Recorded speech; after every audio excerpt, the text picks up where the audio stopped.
Because of science, people are living much longer, but they have greater needs in terms of their decision making. So now is the time to start to think about what I want for my future self when my future self can't make those decisions. Hello and welcome to another episode of the HSE Talking Health and Wellbeing podcast. My name is Fergal Fox, and today we're speaking with Gleeson, who's the General Manager in Human Rights and Equality Policy in the HSE, and Suzy, Byrne, who's a disability activist, but also works as a regional manager for the National Advocacy Service in the Greater Dublin area. You're very welcome to the podcast. Thanks very much, Fergal. So today we're talking about planning ahead for your healthcare. Now, sometimes in this podcast, we have strong health and wellbeing content, but we're covering this area because it links very strongly to people's health and wellbeing in terms of their thinking. And I know you use the term Advance Healthcare Directives is what we're going to be talking. We'll break that down in a minute. It's really about planning ahead for your healthcare, isn't it? Yeah. So it's about planning ahead for the time that you can't make decisions for yourself. That's what we really want to talk about. If you're able to make your own decisions, you go ahead and do that. But there are legal provisions in Ireland now that have been introduced recently where you can plan ahead for a time when you can't make your own decisions. And not being able to make decisions, the term that you're using here is around capacity to make a decision. What do you see as somebody having the capacity to make a decision? How would you describe that? In this circumstance, it's about when you're not able to tell somebody. And so you might be unconscious, not able to communicate your wishes. And maybe there hasn't been somebody who knows what your wishes are. You haven't had a chance to have that conversation with somebody, or nobody knows. And it could be an emergency situation. Nobody knows what you want. And people may want to know, what would you have liked to have happened or happen next, whether it, a form of treatment or a form of intervention. And what we're saying now, I suppose, is that there's this great opportunity for everybody to put their wishes on paper in a variety of different formats, which we'll talk about. And also to have conversations with people close to you to let them know what you want and that you have wishes should certain things happen, should you become extremely ill and not able to tell somebody, and a doctor or a healthcare provider not able to have a conversation with you, that they'll know because you have a statement of wishes or a healthcare directive or somebody that you've appointed who would be acting on your instruction because you would have told them beforehand what you want to happen in certain situations. And you gave some examples there that if somebody can have an accident and their decision-making capacities just change fundamentally, like in a second. But there's other cases and scenarios where that may evolve or change over time as we get older. And I know that you made the point to me, Caoimhe, about we have an increase in population that are going to have dementia and are going to be maybe losing that capacity and living longer. Mm-hmm. Yeah, there's about 65,000 people in Ireland have dementia now, and that's forecast to double by 2040. But there's also other conditions that have increased exponentially. The numbers of people having acquired brain injury, road traffic accidents have increased. And you can see the figures this year, they've increased again. That can result in brain injury. But there's other conditions as well. Because of science, people are living much longer, but they have greater needs in terms of their decision making. So now is the time to start to think about what I want for my future self when my future self can't make those decisions. I saw the term been used, and my colleague was just using it with me earlier on today about a living will. I think that's a good term to get into people's head that may not have heard of this, about planning ahead. People would be familiar with a will for your money or your possessions or your family. But this is a plan for when you're going to be alive, but you don't have that ability to make decisions. And the great thing about it now is that I think people will have heard of living wills before, but they weren't legal. Right. And this is now the great positive change that has been made, is that the Assisted Decision Making Act commenced in 2023 and Advanced Healthcare Directives, and the right for people, their will and preference to be heard. And this is really what is pivotal in this, is about everybody's wishes being known and being acted on and respected if they're set out in the appropriate way and if people know what they are and that they will be respected. Because a living will, before, people would have made them, might have told people or might have written them down. They didn't have a legal standing. Now they do. So the assisted decision making has been a game changer, and it's been a big impetus into the advancement of this work. And this is going to become more and more normal, that we're definitely going to see it right across healthcare, right across our personal lives. It's going to impact on everybody. We need to be thinking this way. Yes and no. I think maybe just to start by saying that in Ireland, we're very, very poor at having conversations about our future. about our living future, but about death as well. The numbers of people that make a will in Ireland is 30%, which is very low compared to other jurisdictions. And then when you kind of drill down into that, the numbers of people who know about what an Advance Healthcare Directive is, and I know we're going to talk a bit more about that, it's in and around about 24%, but the numbers who actually go and make one is about 4%. The numbers that make a thing called an enduring power of attorney is about 6%. And these are things that you make when you have capacity for your future self. So there's a job to be done to encourage people to have conversations with their family, with their friends, with whoever's closest to them about their future. Now, I think that's really important. So as well as looking ahead for yourself personally, you see Irish society's on a journey with this awareness that we're only kind of coming to the table on this now. The Assistant Decision Making Act has been an enabler, but we still have to raise awareness about this very significantly. Yeah, a turning point was in 2020 with the pandemic. Right. So we saw like really serious information coming from Italy, from China, from other parts of the world where... Scary information that said you could end up on a ventilator. That was a turning point in terms of people having conversations, very difficult conversations with family about, well, what happens when you go on a ventilator? What happens if you don't recover from that ventilator? What do you want? Unfortunately, we haven't continued that. So I suppose part of the awareness raising now is that we need to continue to have those conversations because, something could happen to you within the next 10 minutes. You could have a stroke. Yeah. You could get knocked down by a bus. There's all kinds of things that can happen. And then the person that's left behind, if you haven't made it clear what you want, that often falls on a friend or family who doesn't necessarily know what it was you wanted. How did you feel about artificial nutrition and hydration? How did you feel about being kept alive longer than maybe you wanted to? Those are really important conversations to have when you can now. And again, I go back to COVID because people had those conversations. Difficult, but because there was a vista coming at them, they were able to have it. So we can do it. I think we need to start doing it more. All our work is about prevention. If we can make these wishes known to our loved ones, we make these healthcare directives ahead of time, you're really cutting off loads of uncertainty. Like you're just giving the example there, Caoimhe, about not getting your wishes respected, but you didn't pass on your wishes in some sort of formal or informal way, so nobody can do about them. But the impact if you do nothing, it can cause a lot of difficulty in your family and in your healthcare provision. Who's making the decision if you don't make the decision? Isn't that it? It's definitely, I think it places an onus maybe on friends and family to make decisions or to be asked or to think about things. And if you haven't talked to them beforehand about it or you haven't put your wishes formally in some way, and it's a time of crisis often that this has been talked about, so people don't know what to do or what to say, and I know that we respect that healthcare providers will do whatever they have to do, and what they think is best, but they often would rather know what people's wishes are and have those communicated to them. And one of the reasons, I think we were talking about people living longer, but also people are more likely to be maybe single or living alone in society now as people live longer. And amongst our group as a disabled woman, there's a lot of people with disabilities who are living independently and maybe, making decisions for themselves and getting on with their lives. And a lot of us are talking to each other. And even before COVID, we were talking about these situations, about what would happen if we became ill and would our wishes be respected.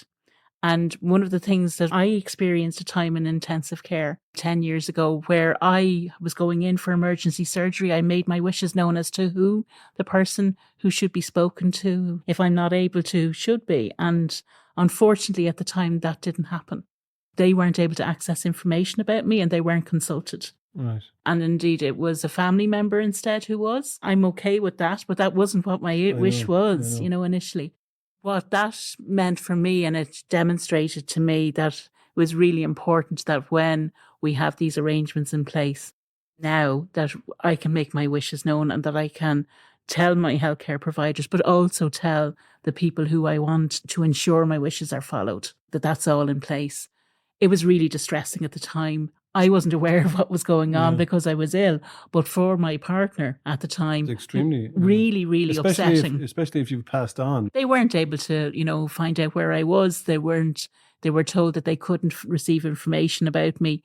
And then they didn't know what treatment I was being offered at that time. And it was really difficult, it was a short period of time, but it was a very worrying period of time. what I and other people with disabilities have been thinking about is the fact that we need to be respected. Anybody in society, no matter whether you have a disability or not, should be respected as a decision maker, as somebody who has thoughts, feelings, wishes, that they need to be respected. Absolutely. And when it comes to your healthcare and those circumstances of when you're not able to communicate what you want to happen, that, people will ask, well, do you have those wishes set out? Can I see them? And then your care can be planned accordingly. And that's what this is about. And I think what I wanted and what I say to people now in my work is about making sure that your wishes for everything are communicated to those who need to know. Because even in work, I still get phone calls from people I worked with 10 years ago, from people close to them, ringing me saying, did you ever talk to Jamie about X, about what they wanted to do if they were, they're now unconscious, or even after they've passed on, what do they want to happen in terms of their funeral?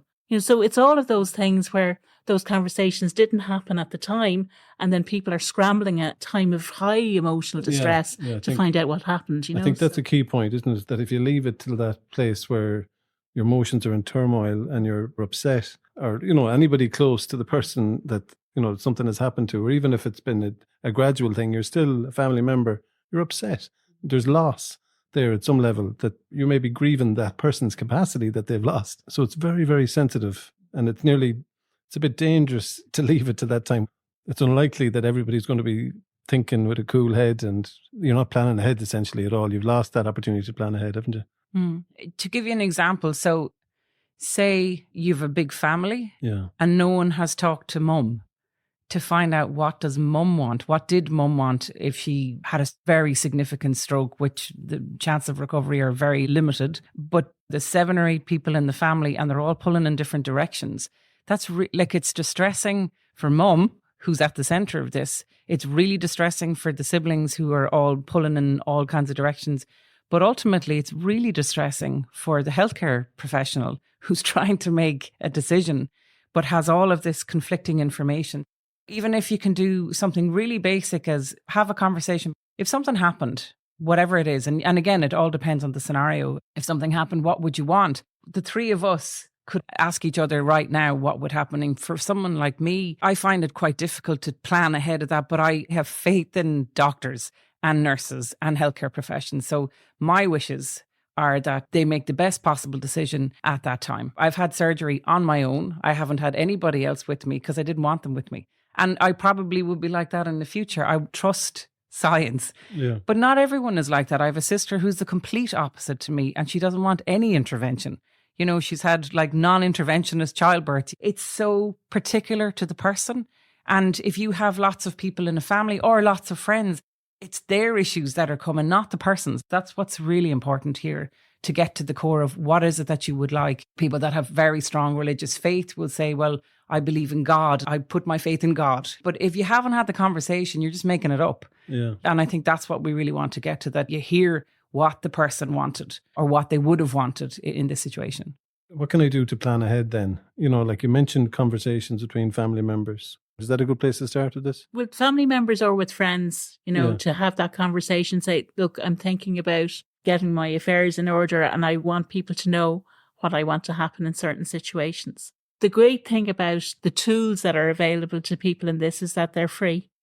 Okay. You don't need a solicitor in order to put them together. Right. So you can do a simple non-legally binding statement of wishes about what you want.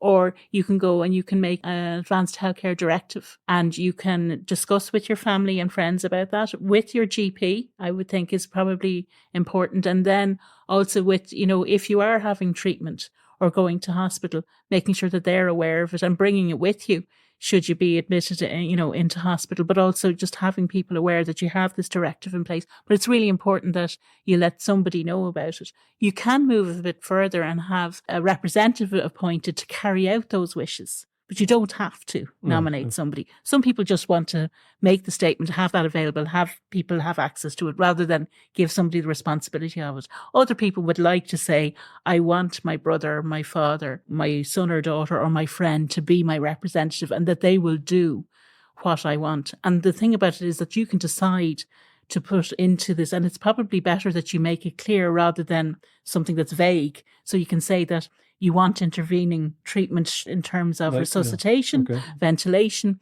artificial nutrition and hydration. Some people don't want to have that to be kept artificially alive, so other people say, yes, do. If there's a chance of me having some quality of life, well, then I would like intervention. If there's no chance, then I would rather not have the intervention. You mentioned the format that wasn't the Advance Care Directive, a statement of wishes. That's just your intention. It's sort of guidance, I suppose, and that healthcare providers would have. You can print off a template off the internet. You have this conversation you're saying, have it with your close family, have it with your GP. You can put that down on paper and you can bring it into a healthcare setting. They have to take it into consideration. But the Advance Healthcare Directive is a legally binding piece. Yes. So what's the process of completing one of those? Say it's somebody who has been given a diagnosis, a cancer diagnosis. And so many people that will be listening to this will know someone with cancer or maybe has had cancer themselves. And probably those who have had a condition will understand this probably a bit better because they've been in a situation and they're facing. Reflect, yeah, exactly. So say someone has been through like very difficult treatment already and knows the trajectory of, chemo, radiation, everything in between that comes with that. So it's come back and they've got a new diagnosis and it's not good. It's not looking good. So that might focus their mind in terms of what they don't want when things become untreatable or when things are looking grim. So they might specify, they know this didn't work the last time and it's the same cancer that's come back, for example. So in that situation, they're with a specialist team. So they'd sit down and talk with the specialist team about what they might put in their directive. They don't have to. It's good practice to sit down and talk with your practitioners because they know, they see this. So it could be that they set out when my condition comes to this point, I don't want certain kinds of pain medication. The last time that just made me terrible. I lost control about and I didn't like that. Or I don't want, some people might say, I don't want chemo. If it comes to a point that I now lack capacity, I don't want chemo. And they've said that in advance. Your directive can be really specific. I don't want artificial nutrition and hydration. I don't want to be resuscitated if my chance of survival is so poor and my quality of life would be so poor, having had all of this treatment. So that's for someone who has a treatment, a diagnosis. For someone that doesn't have anything, like say right now, it could be that if I'm in a road traffic accident, I have very significant injury and there is no chance of me coming out of this. I don't want to have artificial nutrition and hydration. I don't want to be in a permanent vegetative state. And that might be all you put in because that might be all you'll know now. Yeah. Saying things like, I don't want any treatment in any context ever won't be valid because it's too general. Right. It's interesting that you're giving the example about cancer there and your treatment and things looking grim. But I suppose when you get to that stage, your healthcare professionals and your allies and the people that you're listening to or reading about, you're learning all about the journey that other people have gone on. I think palliative care has been so developed now that those conversations are much easier in those regards, where people can be approached by healthcare providers to have those conversations and the supports are in place for that. They're a lot more advanced in putting people's wishes together and talking to people about it if they want to, because there's also a thing and we have to respect, and that's the great thing I think about the Assisted Decision Making Act. People can decide not to as well, that they don't want to have those conversations and they want to leave it with doctors to decide what to do. But what we're trying to encourage to let other people know so that people can make those decisions and carry out and respect your wishes. The other thing I suppose just to mention is that there are other decisions that you can make and other things you can do outside of healthcare, the enduring powers of attorney, which we won't be going into today. But, those sort of things are also important to consider for people. And also, to appoint somebody as a healthcare decision maker, that possibility is there. Again, that's something that you don't need a solicitor to do either. Okay. So going back to the process of the Advanced Healthcare Directive in terms of if I want to do this now, what's your recommendation to me practically? How is what I want to know now. Tell me how. There's a number of organisations that have done a lot of work on this over a number of years. So the first one is the Irish Hospice Foundation. They have a form called Think Ahead. And now Think Ahead covers a whole load of things. It talks about an Advanced Healthcare Directive. It looks at making a will, what your future wishes are for your funeral, what do you want to have done with your finances. So it goes every single kind of aspect of your life. What do you want in terms of your digital memory?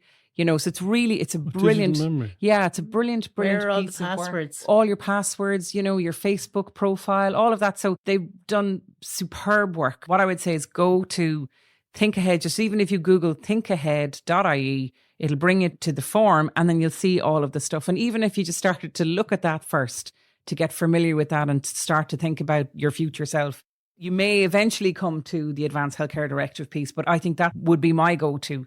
There's another organisation called Safeguarding Ireland who have just done a campaign on Advance Healthcare Directives. And again, if you Google Safeguarding Ireland, it's .org. I'm just looking at it. .org, yeah. So there's information there that's specifically on Advanced Healthcare Directives. There's a little clip that was an ad on the media radio.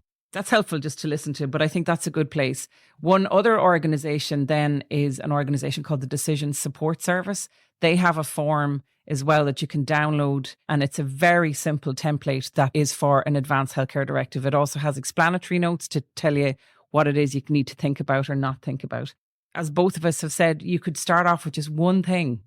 I don't want to be resuscitated if my chances are so poor. It could be that. Or it could be, I don't want to be resuscitated and I'm going to appoint Suzy as my designated healthcare representative to make sure that that one decision that I've made gets followed through if something happens to me. It could be that. Or it could be going back to our cancer example, that it could be very specific and very detailed because I have the experience I know from before. But I think just reinforcing the point that Suzy had made, our palliative care colleagues were very supportive of Advanced Healthcare Directives and do a lot of discussions with people about what might happen. So it is really important to go back and chat to your GP and to talk to the specialist people that you're with, because that's what they're trained to do, is to have conversations about things that they don't know, in terms of where things might go. So if I've got this, if I've gone to the Irish Hospice Foundation, if I've gone to Safeguard and I've looked around this and I've reflected on these areas, am I filling in a template? And I've printed the template off and I've talked about it and I'm just putting it down on paper and this is my document.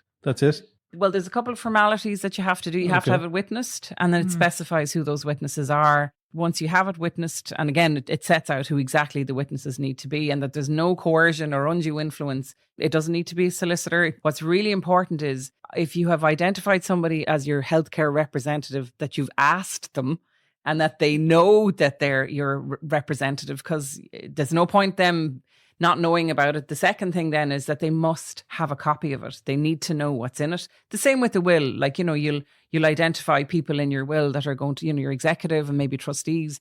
The first thing you're going to do is share it with the executor and the trustees. So the same with this. The difference with this is a living will. So you need to have it in a place it can be found. Because if it can't be found, then a healthcare professional can't honour it if they can't see it, and they do need to see it. They can't go on hearsay. One of my friends has emailed a copy of it to her friends so that they have it in their email should it be needed, which I thought was a really practical thing to do. But other people have given a copy to their GP and also then to have it placed on their hospital file. All right. So they're very practical things. Yeah. Because I was thinking that, like, if something happens, it was at the back of the press, where is this thing I thought of last year or 2 years ago? Where did the document go? It goes back to the conversations, people that are close to you or people that are going to be in that circle. This is what I want. Please help me support these wishes. And this is where my plan is, should you need access for your healthcare. It's funny, sometimes we're not great at making wills in Ireland. We're not great at thinking about death. I don't think anybody's great about thinking about death. But death, in terms of a health and wellbeing podcast, we're here talking about, promotion and prevention all the time. But we don't often try and look down the trail that far. I think for myself, I'm based in a hospital now and I pass the mortuary when I'm going over to the canteen. And it kind of grounds you that life is about death as well. And death is part of it as healthcare. And sometimes we don't highlight that in healthcare at all. So it's interesting that you're trying to engage. You have a prevention message to take some of the challenges out of that end of life or palliative care process. I think it's very important. I spend a lot of time helping people to have good lives. Yeah. But I'm also very passionate about people having a good death. Yeah. And one which they've had some part in planning and directing as to what they want to happen in their life. Now, Advanced Healthcare Directives are not necessarily about dying, right? Yeah. They can also be, can we just say, you can put in what you do want to happen as well, and that if it's clinically recommended and have benefited, that it would be followed, but as well as the things that you don't want to happen. But I think it's really important that, people do have agency in all aspects of their lives. And that means when their lives are ending also. That's the fundamental, isn't it? Presume capacity for as long as possible. And if you don't have capacity, you've done something to help yourself and help your loved ones, help your healthcare provide that support to your capacity, isn't it? Yeah, and also going back to the point that Suzy made about it's a living will. There's parts that might be about at the end of life, but it's also about what I want to happen when I can't make decisions for myself. And maybe I'm the type of person that wants to keep on going until the bitter end. And I want interventions, because we do know that interventions aren't given to people with disabilities, aren't given to older persons. The decisions are made, because, well, maybe they didn't want them, but make sure that's known that actually I'm the kind of person that wants to keep going until the battery runs out. And I think that's the kind of message that we're keen to support. One of the things that happened in COVID, which was dreadful, which happened in England, whereas a decision was made now, which was reversed because of advocacy and lobbying, etc. But a decision was made that it was about the ventilators, limited ventilators. So a decision was made that people of a certain age, people with certain kinds of disabilities, with certain kinds of respiratory conditions would not be ventilated. So obviously that had huge implications here. We immediately changed our do not attempt resuscitation policy that said absolutely no way, that does not apply in this country. That we're not going to use age as a basis for not giving somebody a ventilator or disability or anything like that. And I think that's really important here, that if it's really important for you to stay going as long as you can, make that known. Or if it's really important to you to not stay going as long as you can, make that known. Make your wishes known, whatever those wishes are. It's not about trying to intervene on people's wishes, but just make them known. One of the points that you mentioned before we sat down today was about your place where you're going to be getting your care from. What kind of considerations do people need to think about? Do you have a discussion about where and who's going to be providing the care? Is that good to be part of this?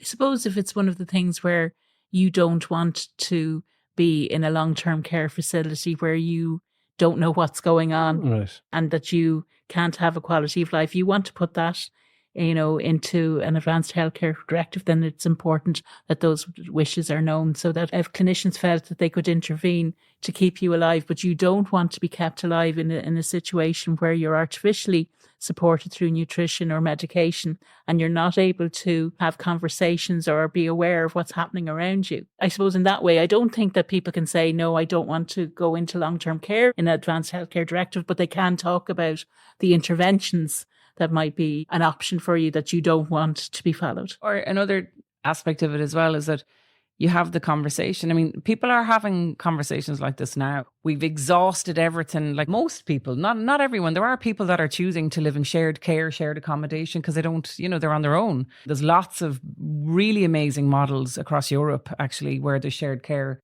particularly people that are now alone, like in their 80s or 90s, who want to live, and people with disabilities as well, who want to live in shared care where it's independent, but people will come in and check and stuff. So obviously it's limited in Ireland. Like, we don't have enough of that at all, but, we need to move to that kind of model. Having the conversation, if we have honoured your wish as far as we can, but it comes to a point, what would you want?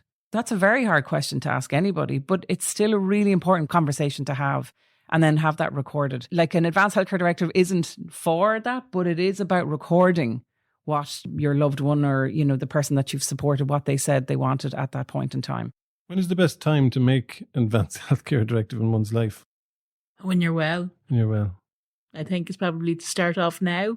And it's also not something that can be done immediately. I think it is a process that people go through, because it's good to talk to people about it, to people that are close to in your life and to your medical professionals about it, and then come to a decision. But it's also something that is, as we've said, is living. So it can be changed, and you can change your mind. You can add to it. But it is important. I think it's important that people do it when they don't need it. Yeah, I think it's probably the best thing to say to people, that start having the conversation, start thinking about it, exploring and reading the information that's there, so that you can think about what you want and what you don't want.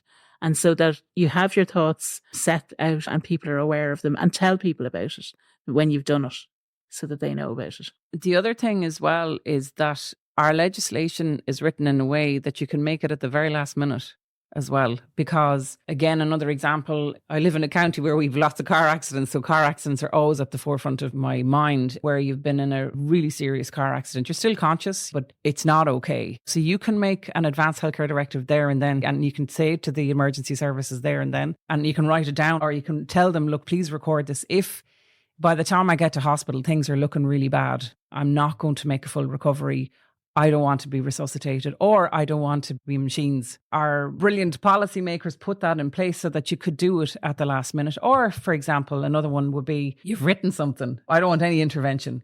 Your condition is coming to the point where it's actually getting quite terrifying for you and you want every intervention. So you can change your mind. And you can say, actually, do whatever is going to make me comfortable. Give me whatever, because I'm actually not able to cope with this right now. I'm not able to cope with the pain. I'm not able to cope with the panic or whatever it is. So it allows for that. You know, it's dynamic. There is a point at which, though, when you can't change them when you lack capacity. They're a living will when you have the capacity to make them. But as we know, we presume, we support a person as much as possible to be able to make decisions, that we don't try and stop them. Okay. Just before we wrap this up, I want to ask you about getting this information out, even within the health service staff and within the HSE itself and within the broader family seem to be very important stakeholders in this work that needs to progress. So can you tell me about how you're getting that message out to health service people? So we've been doing a number of webinars on this. We're planning on more webinars. As I said earlier on, the Safeguarding Ireland have just done a campaign. We will also be doing a campaign because obviously this is a culture change. Yeah. So we'll be doing campaigns over and over. And again, we'll be focusing on different groups. So we'll probably focus on staff next in terms of what you need to know. The Decision Support Service are also going to be doing a campaign on planning ahead. And as we said earlier, there's different elements of planning ahead, but we're looking at Advance Healthcare Directives today. And then we're always looking for opportunities to work with. So obviously the ICGP, the Irish College of General Practitioners, are really important because that's the first place that people go to. They play a pivotal role. And there's trust there with the GP. So Huge having amount. that conversation with GP is a key. Huge. And the ICGB have done a lot of work over the years on trying to start that conversation. There's a number of GP practices that have specialised in having the conversation. Yeah. Very good. Okay, well, I'm delighted that we can support the journey in some way as part of the podcast. And I'd like to thank you both for coming in today, Suzy and Caoimhe. Thanks so much for sharing so eloquently and sensitively this information. I think it's very important that people go to the signposted places there, like safeguardingireland.org, the Decision Support Service, and the Irish Hospice Foundation. To all our listeners, thank you for your continued support, and please share this episode with anyone that you think would benefit from it. And if you'd like to know more information about HSE Health and Wellbeing, follow us on X and take a look at our YouTube channel, or register for our e-zine by emailing healthandwellbeing.communications@hse.ie. So once again, I'd like to thank Caoimhe Gleeson and Suzy Byrne for joining me today to talk about this very important subject. And thank you for listening to another episode of the HSE Talking Health and Wellbeing podcast.